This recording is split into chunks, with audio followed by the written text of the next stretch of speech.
Bonjour à tous et bienvenue sur boursicoté.com pour cette nouvelle analyse technique du CAC 40 en clôture avec une séance qui clôture légèrement au-dessus de la zone des 7570 points. Ça partait un peu mal ce matin puisque l'on a encore une fois attaqué la zone des 7525 points.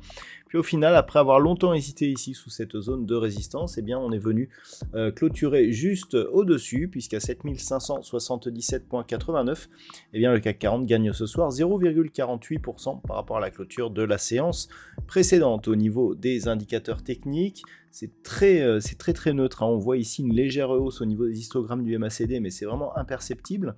Au niveau du RSI, c'est totalement neutre. Et puis au niveau des volumes, à l'image de toute cette semaine, une baisse constante pour revenir ici sur des volumes qui sont vraiment anémiques, quasi équivalents à ceux que nous avons eus hier. Et donc aucune conviction, tant sur le directionnel que sur les volumes, effectivement, puisqu'on voit qu'il n'y a aucune volonté de monter ou de redescendre sur cette configuration. Au niveau du palmarès des valeurs, alors nous sommes en hausse, donc nous avons tout de même quelques hausses sympathiques aujourd'hui, à l'image d'Airbus qui décolle à 3,92%, Téléperformance plus de 17%, derrière Unibail-Rodamco, Westfield, Accor-Hôtel légèrement supérieur à 2% et Safran juste en dessous. Au niveau des plus fortes baisses, on retrouve des valeurs comme Carrefour, moins 2,94% ou Stellantis, moins 2,79%. Derrière, ça se calme un petit peu, Thales plus 1,47%, Orange et Michelin sur des baisses inférieures à 1%. Donc on le voit, on a passé quasiment toute la semaine dans ce range ici. On a tenté un débordement ici sur la séance de lundi. Et d'ailleurs, on peut noter, et je vous invite d'ailleurs à observer ce qui se passe sur l'analyse des indices mondiaux, qui paraîtra aussi ce soir. Vous voyez ici par rapport au plus haut que nous avons, 7585,33, nous avons un plus haut à 7587,52, donc juste 2 points au-dessus. Vous verrez que sur d'autres indices européens, on est sur des hausses nettement plus marquées sur cette semaine et c'est bien le CAC 40 qui sous-performe par rapport à d'autres indices européens. Donc ça, il faut s'en souvenir. Et donc par rapport à cette configuration technique, on est toujours ici sous l'impact de cette phase de baisse qui n'a pas permis un rebond technique juste après, puisqu'on s'est cantonné ici sous la zone de résistance et globalement sous la moyenne mobile 20 exponentielle. À voir si la semaine prochaine, on pourra passer au-dessus de cette zone d'une manière un peu plus pérenne. Avant d'aller plus loin, je vous propose une vue sur le marché en hebdomadaire, comme tous les vendredis. Voilà, pour observer un petit peu ce qui se passe. Et vous voyez ce que je vous disais sur les points hauts, au niveau de l'ouverture et de la clôture, on est quasiment sur les mêmes niveaux. Alors certes, on préserve ici la zone des 7460 points. C'est une zone de support importante sur cette unité de temps qui avait déjà été importante ici sur cette phase. On la préserve. On vient ici donc titiller la zone des 7570 points, zone qui était support auparavant. Elle apparaît toujours plutôt comme résistance. On peut considérer qu'on est dans l'épaisseur du trait. Et globalement, on est en train de perdre ici la dynamique qui nous portait. On voit bien ici d'un point de vue hebdomadaire. Et clairement, si on venait à casser ici cette fameuse zone des 7460 points, on aura un vrai signal de retournement. Là, on monte ici, on se stabilise. Et si on redescend, on valide donc la cassure de cette zone. Les objectifs seraient sur ce niveau ici des 7350, voire un possible retour ici sur la zone des 7075 points. Je le rappelle, toujours d'un point de vue moyen terme. Lorsque l'on trace ici le retracement de Fibonacci sur cette unité de temps, ce que l'on observe, c'est qu'on a des cours qui sont venus entamer la zone de retracement à 38,2%.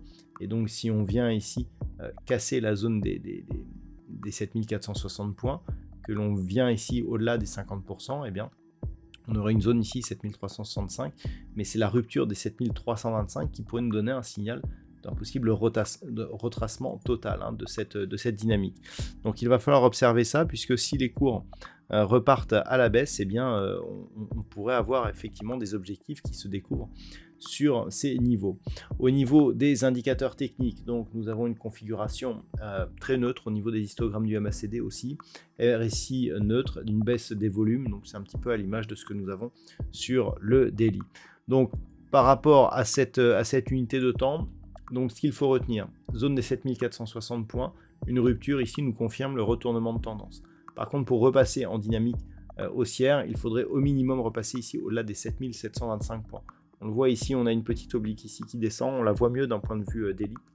Il faudrait vraiment casser cette zone qui sera donc aux alentours des 7725 points la semaine prochaine pour vraiment reprendre un biais un peu plus positif. Ce qui veut dire que globalement, tant que l'on est entre ces deux zones, hein, d'un point de vue moyen terme toujours, entre 7725 ici et 7460, eh bien on considérera que nous sommes dans une zone d'évolution neutre.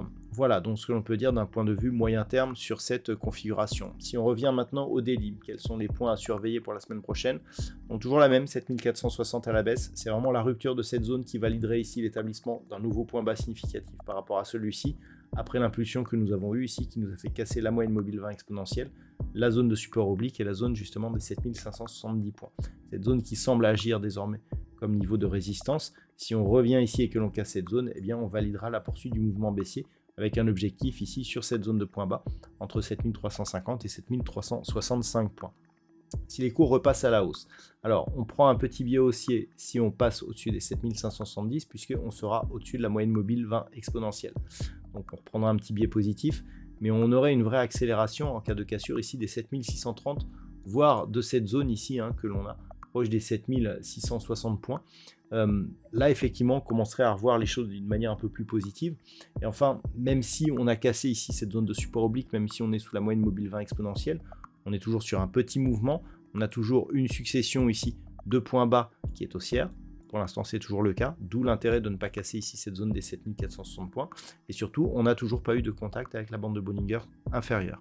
Donc d'un point de vue court terme, même si effectivement il y a rupture ici de cette zone de support, ce qui nous fait sortir de cette dynamique, on reste dans une tendance certes affaiblie, mais qui reste haussière. À voir donc si on pourra valider ça la semaine prochaine.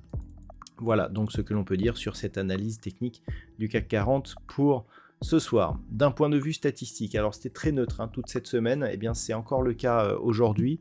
Une configuration qui change un petit peu, on a un peu moins de conviction car un nombre d'occurrences un peu moins fort, et donc c'est toujours neutre hein, pour les prochains jours, voire eh bien, une petite baisse qui pourrait apparaître en fin de semaine prochaine, voire la semaine d'après, mais honnêtement avec une conviction tellement faible que on préfère garder la neutralité en fait, et la neutralisation donc de ces statistiques pour les prochains jours.